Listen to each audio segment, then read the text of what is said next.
Lopes. E nesse momento é com muita alegria que eu quero convidar o nosso preletor, o pastor Gilson. Vem cá, pastor. Enquanto ele se aproxima, Gilson é paraibano de Campina Grande. É um pastor batista, formado em teologia pelo Seminário Teológico Batista do Norte do Brasil, em Recife, com validação na Faculdade de Teologia Batista do Paraná. É graduado em Pedagogia pela Unesp, em Bauru. Serviu a Deus na Igreja Batista em Arruda, na Primeira Igreja Batista também em São Paulo, Botucatu, e a Igreja Batista em Estoril, em Bauru, onde ele passou a maior parte do seu, provavelmente, ministério. Trabalhou na área teológica na Faculdade Batista de Bauru, no Seminário Teológico, dando aula na disciplina de Antigo Testamento e de exegese. Em 2017, precisamente, foi em missão para a França, onde tem cooperado ali até o presente momento. Gilson é casado com a missionária e psicóloga Shirley, é pai de 3 filhos, o Natan, o Caleb e o Eli. Tivemos a imensa satisfação de recebê-lo na nossa igreja nesse período de transição entre Bauru, Batista, e aí foi quando ele conhece o Betel mais de perto. Não é Betel de formação, mas é de coração, de verdade, de corpo e alma plenamente. E durante 1 ano e 4 meses estivemos ali, tendo o privilégio de estar com ele em Manaíra e servir com a sua família e ser por ele servido. O Gilson é um servo de Deus que tem tido a graça na exposição da palavra e tem feito um trabalho de relevância ali na França. Quero orar por ele, para que mais uma vez, como hoje pela manhã Deus o usou, ele possa usá-lo na noite deste dia. Te louvamos pela vida do teu filho, que tem se permitido ser usado por ti. E assim como hoje pela manhã o Senhor nos edificou, exortou, ensinou, instruiu, assim seja nessa noite, naquilo que Ele já preparou para ministrar a todos nós. Usa mais uma vez sua preciosa vida para a glória do teu nome. Amém. Deus abençoe.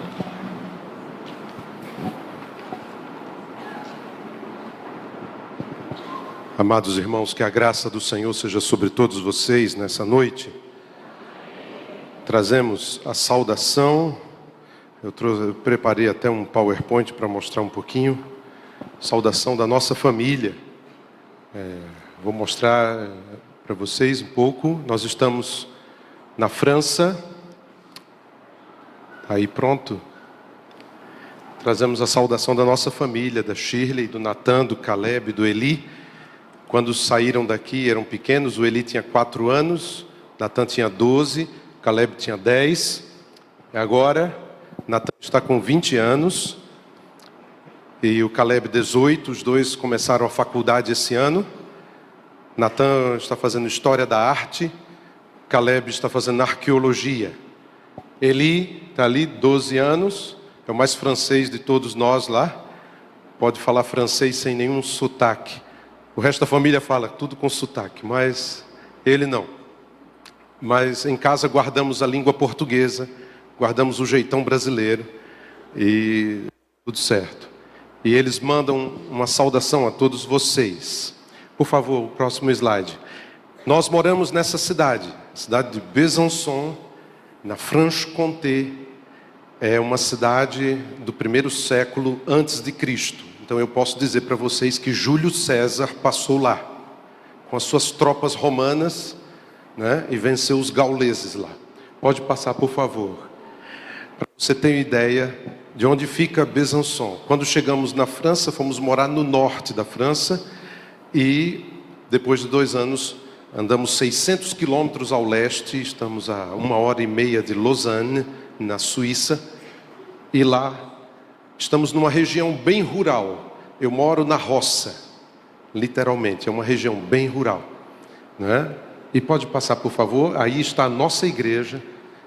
E também trazemos a saudação desta amada igreja, l'Église Évangélique Baptiste de Besançon, uma igreja de que tem mais de 60 anos. Temos hoje 68 membros. Temos por volta cada domingo entre 70 e 80 pessoas, né? E ali tem uma foto do culto, mas eu quero lembrar os irmãos de orar pela França. Orem pela França. E aí eu trouxe alguns dados que só vou citar. Em 1981, 70% dos franceses se declaravam católicos. Em 2021, esse número é 32%. E desses 32%, 20% dos católicos declara que Deus não existe. Vai entender isso? Não dá para compreender. As outras religiões, judeus, muçulmanos e protestantes, eram 2% em 1981 e em 2021 eram 10%. Os ateus, que eram 9% em 81, em 2021 eram 21%.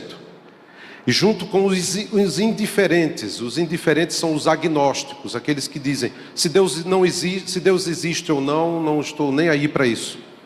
Eram 18% e agora são 37%, ou seja, 58% da população francesa não crê em Deus ou é indiferente ao Evangelho. Enquanto aqui os irmãos estão cercados por um mundo onde até o ateu diz, sou ateu graças a Deus, lá nós estamos num ambiente onde você não pode falar de Deus livremente. É realmente um desafio. Mas o Senhor nos chamou, estamos lá há 8 anos. Podemos dizer, até aqui o Senhor nos ajudou. Nos 6 anos que estamos em Besançon, já pudemos realizar 10 batismos. E já tivemos 2 batismos esse ano. E vamos ter mais 3. Estamos com 3 em preparação. Isso, irmãos, é uma grande vitória. Então, pedimos aos irmãos, toda vez que você ouvir falar da França, ore pela França. Há muitos pastores brasileiros na França, engajados lá. Então, ore pela França. Me sinto honrado nessa noite de poder compartilhar a palavra de Deus com os irmãos nos 90 anos do Betel.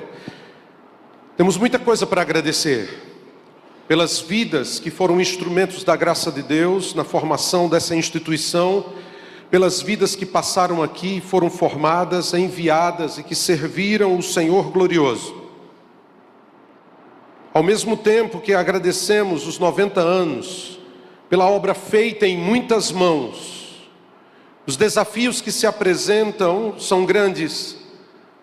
Mas louvado seja o nome do Senhor, porque Ele continua o mesmo Deus fiel do início. E podemos contar com Ele para os anos que virão. Mas nessa noite eu gostaria de falar com vocês sobre a passagem que me foi proposta para essa conferência. A passagem do apóstolo Paulo, que está dentro de um contexto muito amplo, porque está na carta mais teológica do Novo Testamento. Na carta de Paulo aos Romanos. Então, se você tiver uma Bíblia, você pode abrir, ou se você estiver no seu celular, pode abrir a Bíblia, só não pode ver o WhatsApp. Carta de Paulo aos Romanos, capítulo 12. Nessa carta, Paulo tratou da condição humana sem Deus, mostrando que judeus e gentios são indignos, de modo que a justificação não se dá pelas obras, mas pela fé somente. E essa obra maravilhosa da salvação anunciada ao mundo, que trouxe a paz com Deus e um novo relacionamento com Ele por meio de Jesus Cristo. E agora, em Cristo, diz Paulo, nenhuma condenação há. O seu Espírito habita em nós, de tal maneira que nada pode nos separar do seu amor. Depois Paulo fala da eleição, de como Deus vai tratar Israel e a relação do povo escolhido com o novo Israel, que é a igreja. E assim, ele retorna ao assunto, ele volta, agora de uma maneira prática. E ali no capítulo 12, Paulo vai mostrar como essa salvação em Cristo, pela fé somente, vai se manifestar na igreja. E eu quero pensar no verso 4 e no verso 5 de Romanos, capítulo 12. Porque assim como num só corpo temos muitos membros, mas nem todos os membros têm a mesma função, assim também nós, embora sejamos muitos, somos um só corpo em Cristo e membros uns dos outros. Por favor, não feche a Bíblia, porque para compreendermos essa passagem é fundamental observarmos como Paulo trabalha aqui esse assunto. Observe que esses versículos vêm depois do chamado do apóstolo, do clamor que ele faz. Porque tendo sido alcançados pelas misericórdias de Deus, nos apresentamos agora como sacrifício vivo, santo e agradável a Deus, que é o nosso culto racional. Para uma vida de obediência e de serviço. Somos chamados a não nos conformarmos com o mundo, a não entrarmos no esquema desse mundo, nos padrões desse mundo. Antes, temos que ter um outro modelo. Temos que nos deixar ser transformados. Essa metamorfose do Espírito em nós, à medida em que aprendemos a viver segundo a vontade de Deus. E nesse processo de santificação, que deriva da nossa justificação pela fé, nos leva a servir. Ninguém foi salvo para ficar sentado no banco da igreja. Ninguém foi salvo para ficar esperando o céu de camarote. Somos salvos, justificados, redimidos para servir. Por isso Paulo faz uma advertência, observe o verso 3. Paulo faz uma advertência, porque pela graça que me foi dada, digo a cada um de vocês, que não pense de si mesmo além do que convém. Pelo contrário, pense com moderação, segundo a medida da fé que Deus repartiu a cada um. Por que essa advertência é importante? Porque nós vivemos numa cultura obcecada pela autoestima. É algo quase sagrado, pois em geral todos querem ser vistos, todos querem ser admirados, todos querem ser reconhecidos por algo que fazem ou que fizeram. No entanto, veja que Paulo fala aqui da graça que me foi dada, ou seja, ele está se dirigindo a eles como alguém capacitado e chamado por Deus, mas não por méritos próprios, mas como alguém que foi salvo e redimido.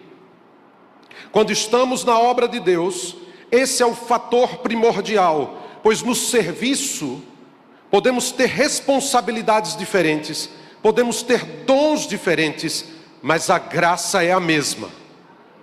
Ninguém é melhor do que o outro, ninguém é maior do que o outro, todos estamos no mesmo nível, a graça é a mesma. Assim, digo a cada um de vocês que não pense de si mesmo além do que convém, diz Paulo. Pelo contrário, pense com moderação. E aqui a tradução, queridos, infelizmente não reflete totalmente a complexidade da frase, porque na verdade no texto grego há um jogo de palavras. Não pense além do que convém, pense com moderação. Se observarmos os versos 1 e 2, Paulo acentua a renovação da mente, mas no verso 3, o pensar, aquilo que refletimos sobre nós mesmos. Ou seja, Paulo não está pensando num aspecto intelectual, Paulo não está pensando na capacidade, na habilidade, na posição. A questão agora é cognitiva, é o pensamento no aspecto afetivo. E aí nós entendemos o porquê. Porque a questão era que havia uma tensão na igreja de Roma. Uma tensão entre judeus e gentios. E Paulo vai falar isso no capítulo 11, verso 13 a 24.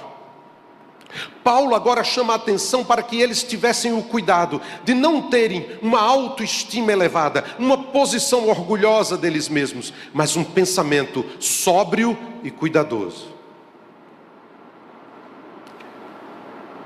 Um dos perigos que corremos é com o sucesso que podemos obter na vida.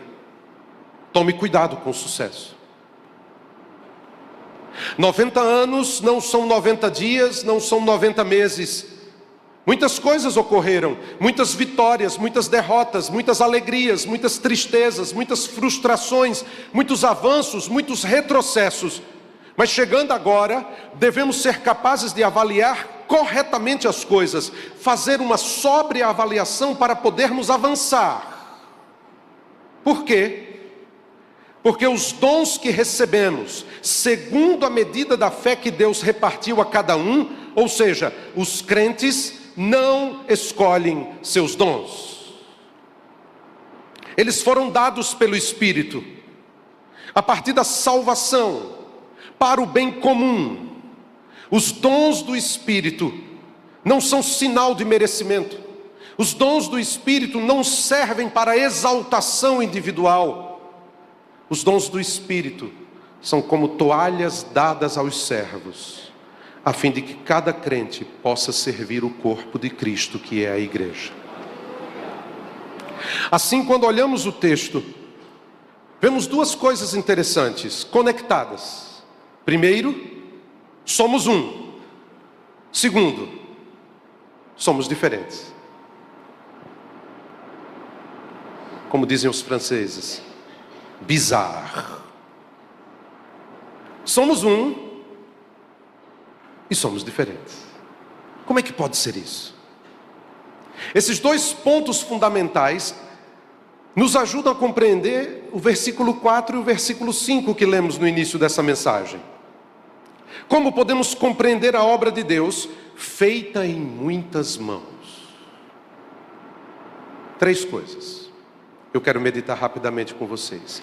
Primeiro, tenha consciência da visão do corpo de Cristo. Paulo diz no verso 4: porque assim como num só corpo temos muitos membros, mas nem todos os membros têm a mesma função. Às vezes a compreensão da igreja a visão da igreja não é bem compreendida pela maioria dos crentes. E há uma razão para isso. Vivemos e crescemos numa sociedade que enfatiza o valor do indivíduo em detrimento do coletivo. Eu falei isso hoje de manhã. A pessoa fala assim: eu sou a igreja. Ele até enche a boca para dizer isso. Não, você não é a igreja. Não existe membro desconectado do corpo.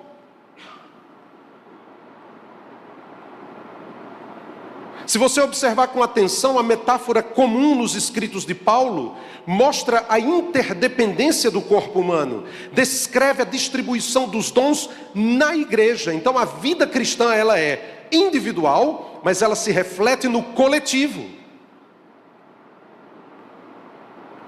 Além disso, essa ideia que as pessoas vão dizendo que a igreja é mentirosa. Paulo era cristão, mas ele era um cristão de origem judaica. Às vezes a gente esquece isso. E o conceito de eclésia traz consigo o fundamento de kahal, congregação, assembleia. Quando o Antigo Testamento fala de kahal, da Assembleia do Senhor, não fala de uma pessoa, fala das tribos, do povo de Deus reunido. Israel não era formado por uma pessoa, mas pelo conjunto de famílias unidas que formavam o povo da aliança. Deixa eu te dizer uma coisa: você sozinho é um crente, mas desconectado do corpo, você é órfão. Não existe igreja virtual.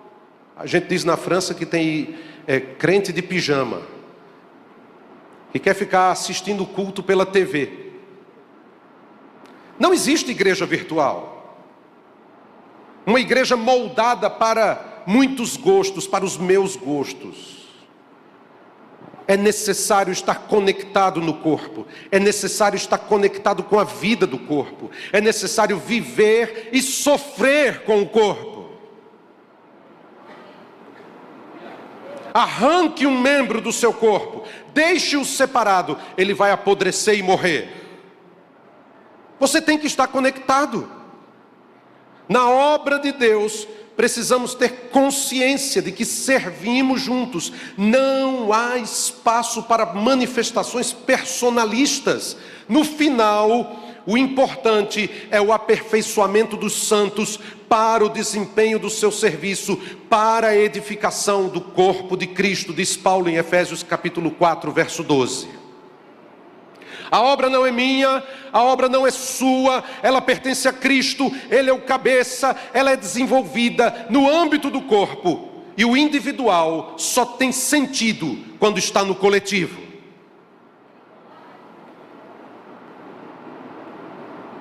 Segundo,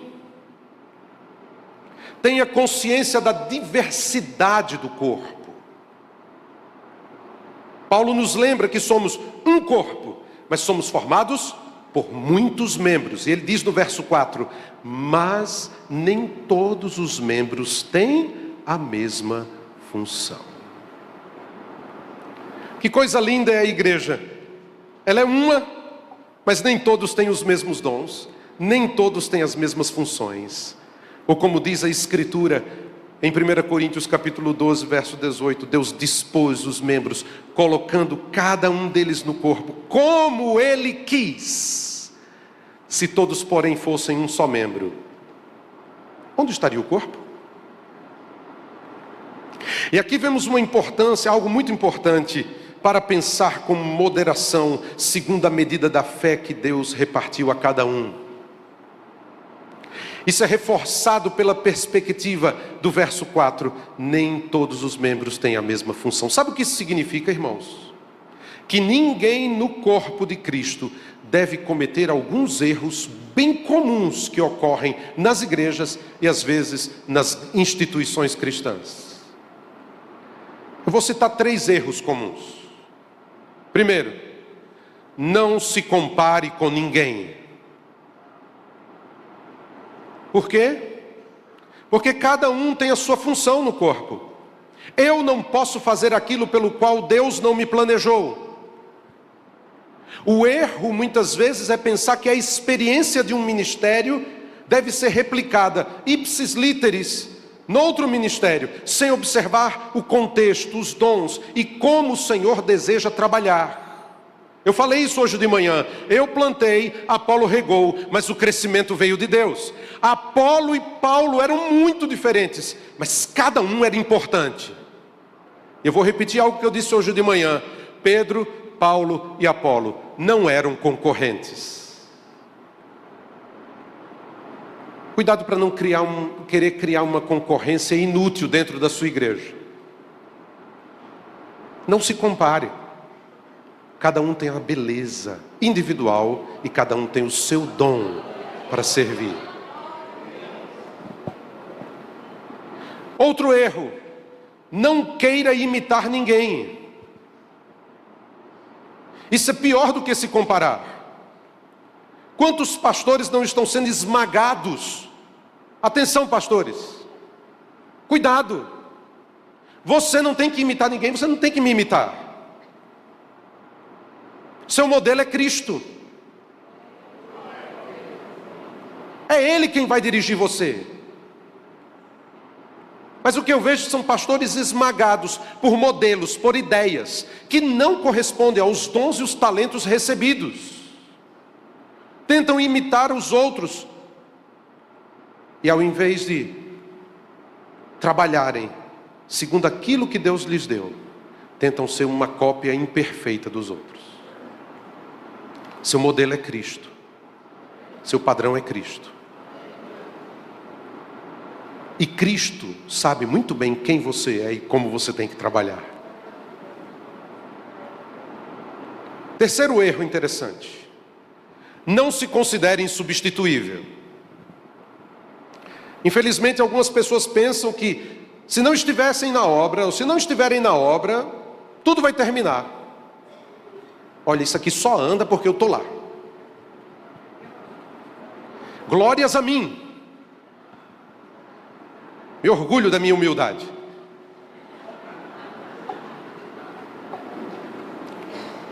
Deixa eu te dizer uma coisa, você não é o auxiliar do Espírito Santo. Deus não precisa de ninguém para fazer aquilo que Ele quer. Você não é insubstituível. Se você não quiser, Deus levanta outro. Porque a obra é dele, para a glória dele, e ele não divide a glória com ninguém. Quando Paulo faz essa conexão entre a medida da fé e a função, o ponto de ligação é pensar com moderação. E no grego, a ideia é ter uma mente sóbria, ser razoável, sensível, guardar as devidas proporções, não ir além das fronteiras estabelecidas. Ou seja, cada crente envolvido na obra deve dedicar a energia mental para reconhecer e respeitar os próprios limites. Por isso, uma perspectiva correta dos dons espirituais nos ajudará não apenas a trabalhar juntos no mesmo objetivo, mas principalmente de nos preservar do orgulho. Cada dom é importante, cada pessoa tem o seu valor dentro do corpo de Cristo. Juntos somos mais fortes quando trabalhamos unidos e cada um pensa corretamente acerca de si mesmo, sem exigir alguma coisa de sua posição. Quando agimos de acordo com a palavra, as divisões perdem o sentido, porque o mais importante não é a posição, mas o serviço, porque na verdade é Deus quem distribui os dons. E quando estamos conscientes disso, não há mais espaço para orgulho, mas a clareza de que somos apenas instrumentos da glória de Deus. Terceiro lugar, tenha consciência da interdependência. No verso 5, Paulo diz: assim também nós, embora sejamos muitos, somos um só corpo em Cristo e membros uns dos outros. Deixa eu falar uma coisa aqui: ninguém tem todos os dons. Ninguém aqui é policarismático. Não existe aqui ninguém que diga assim: eu tenho vários dons, eu posso bater o escanteio e cabecear e fazer o gol. Há muita gente problemática, muita gente criando divisão, achando que está no Espírito de Deus, quando na verdade está fazendo gol contra. Você sabe o que diz a Escritura? Que nós precisamos uns dos outros. Nós temos diferentes dons, diferentes funções, e todos são necessários. Nós somos um, mas somos diferentes. E cada um tem necessidade dos outros para crescermos juntos no corpo de Cristo. Pode parecer-nos que Paulo está sendo redundante aqui, mas na verdade ele está nos mostrando de maneira profunda o tipo de relacionamento que deve existir entre nós. Uma obra só pode ser feita em muitas mãos quando a unidade se transforma numa comunhão de possessões, a comunhão que os crentes desfrutam uns com os outros. Eu preciso de você, você precisa de mim, a gente caminha junto. Eu falei isso hoje de manhã, que lá na igreja de Besançon, eu sou pastor da igreja, mas não sou presidente da igreja. E eu gosto muito disso. Tem um presidente da igreja. Eu sou pastor. Mas não sou pastor sozinho. Tem um conselho de anciãos. E no conselho de anciãos, é um antigo pastor que trabalhou 7 anos na França, na Normandia. E ficou tão decepcionado que abandonou o pastorado e foi trabalhar. E era membro da nossa igreja. De vez em quando pregava. Um dia eu chamei ele e disse: Jean-Luc, eu quero que você trabalhe comigo no conselho pastoral. O outro é médico, muito bem preparado espiritualmente, um homem maduro. Nós três fazemos parte do nosso conselho de anciãos. Eu sou ancião na França. No bom sentido. Presbíteros. Sabe o que é legal? Eu sou pastor da igreja. Mas a gente conversa de igual para igual. De 15 em 15 dias nós nos reunimos para orarmos juntos, para batermos papo juntos, para estudarmos a Bíblia juntos. Cada um tem um jeito diferente de pregar. Cada um tem uma forma de expor o texto. Cada um tem uma experiência pessoal. E a gente cresce juntos, porque a gente precisa um dos outros. Tem domingo que a única coisa que eu faço no culto é tocar violão. Eu sento e escuto os outros pregarem. Aquilo me edifica enormemente. Porque precisamos uns dos outros. Interdependência. Interdependência. Sejamos sinceros, irmãos. Não é fácil a obra de Deus. Tem muita inveja. Muita competição. Sentimentos nada nobres. Como em qualquer atividade humana. Quando alguém chega para mim e diz assim: a igreja tem problemas. Eu disse: claro, você é um deles.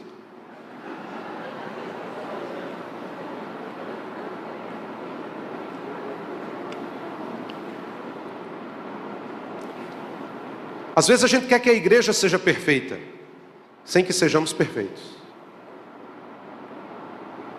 Se a obra de Deus dependesse dos 12 discípulos de Jesus, não sobreviveria à primeira perseguição. Tinha acabado no Getsêmani. A obra de Deus avança apesar das mãos que muitas vezes se largam, das mãos que muitas vezes não se entendem. A obra de Deus avança porque é de Deus. Mas Ele nos chama a ter consciência da nossa interdependência. E como fazemos isso? Nos lembrando de que não somos mais de nós mesmos. Toda vez que você sentir uma pontinha de inveja, diga para você mesmo: não mais eu, mas Cristo vive em mim. E a vida que agora vivo na carne, vivo na fé do Filho de Deus. Toda vez que Satanás tentar jogar um dardo inflamado, seu coração, seu olhar começar a ver: o irmão fez um solo de guitarra melhor do que o meu. Lembre-se, eu já morri com Cristo. Eu fui sepultado. Quando a tumba tremer um pouquinho, põe o pé em cima e diz assim: eu já morri. Eu já morri. Estou morto. O velho homem está morto. Lembre-se, os dons e as graças que estão sobre a sua vida pertencem ao corpo. Em nome de Jesus, vamos largar essa maldição desse individualismo, dessa visão autocentrada sobre nós mesmos. A graça sobre mim, a salvação sobre mim. Você foi salvo pela graça, pela fé, mas para servir. Só tem sentido dentro do corpo. Você pertence ao corpo. Deus distribuiu dons. E essa diversidade enriquece os membros. Você abençoa seu irmão com seus dons, e o seu irmão abençoa com os dons dele. Por isso que na visão de Paulo em 1 Coríntios 12, de 12 a 21, quando ele mostra a dinâmica do corpo, as suas diferentes partes, Paulo está querendo levar o povo a pensar o seguinte: será que tem razão o olho dizer, eu não preciso de você? A mão dizer para o pé, você não me é necessário? Isso não é apenas sem sentido, é ridículo, pois no corpo todos os membros são necessários. O corpo necessita de diversos membros, e a igreja e a obra de Deus necessita de diversos dons, diversos membros interligados, conectados, num só objetivo: a glória daquele que o chamou das trevas para a sua maravilhosa luz.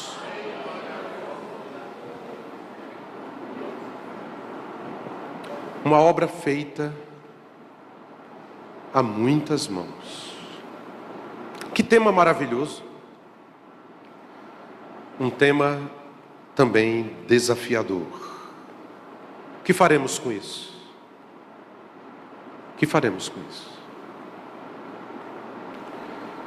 O que o Betel será nos próximos 90 anos? Devemos ser gratos pelo legado daqueles que nos precederam. Muitas mãos trabalharam juntas, mas agora é tempo de pensar como vamos fazer a obra de Deus avançar através desse ministério.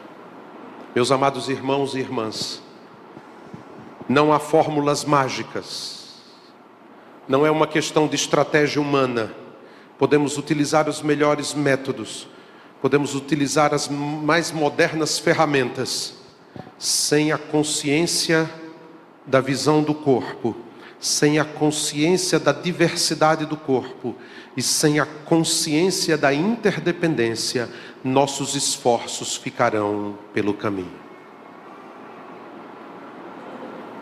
Em toda essa passagem o que vemos é muito claro: alcançados pela misericórdia de Deus, somos chamados todos os dias a nos oferecer como sacrifício vivo, santo e agradável a Deus, numa postura que contraria os padrões do mundo, onde a santificação se manifesta numa mente renovada, que pensa corretamente de si mesmo, que vive consciente de que somos um, mas também somos diferentes, unidos e necessários, agraciados com dons que não nos pertencem, mas que só têm sentido quando utilizados para o bem comum e para a glória de Deus.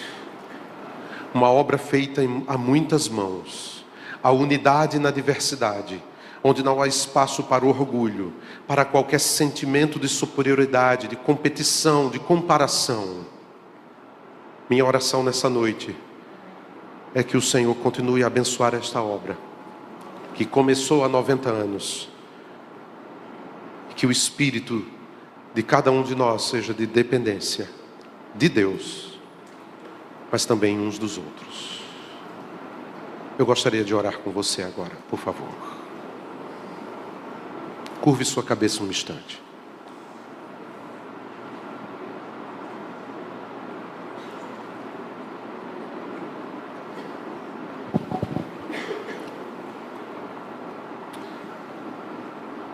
Pense na obra de Deus. Essa obra de Deus que se manifesta nessa instituição, na sua igreja local, no Promib, nos diversos ministérios do Betel brasileiro. Nessa noite o Espírito de Deus falou com você, seu coração está orgulhoso. Bom, agora é tempo de dizer: Senhor, perdoa-me. Talvez você veio aqui com aquela mesma visão individualista. Eu sou a igreja. Eu sou indispensável.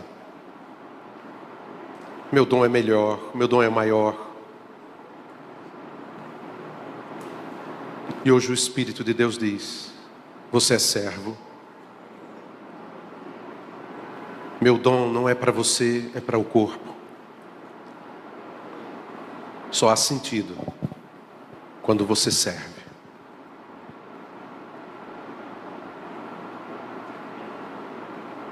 Santo Deus, Tu és o Senhor da igreja. Nós somos servos. Servos e somente servos. Os dons que o Senhor nos deu são como toalhas para servir. Da mesma forma que o Filho de Deus foi capaz de lavar os pés de cada um dos seus discípulos, somos chamados a trilhar o mesmo caminho e servir uns aos outros com alegria. Tu nos chamas, Senhor, ao altar, mas para sacrificar a nós mesmos. Tu nos chamas ao altar para nos lembrarmos que não somos maior do que ninguém. Tu nos chamas, Senhor, para olharmos uns aos outros como manifestações da tua graça que vão nos fazer crescer. Por isso, Senhor, uma obra feita a muitas mãos só pode ser verdade se o teu Espírito agir nos corações. E nesse momento, em nome de Jesus, com essas igrejas representadas, com essa instituição que tem 90 anos, vem com o teu poder quebrantar os nossos corações, que possamos verdadeiramente dar as mãos com a consciência do corpo, com a consciência da diversidade, com a consciência da interdependência. Que o teu nome seja exaltado entre nós, porque somos apenas servos do Deus vivo. Abençoa esta instituição, as igrejas, teu povo reunido nessa noite, em nome de Jesus. Amém, Senhor. Deus abençoe-nos.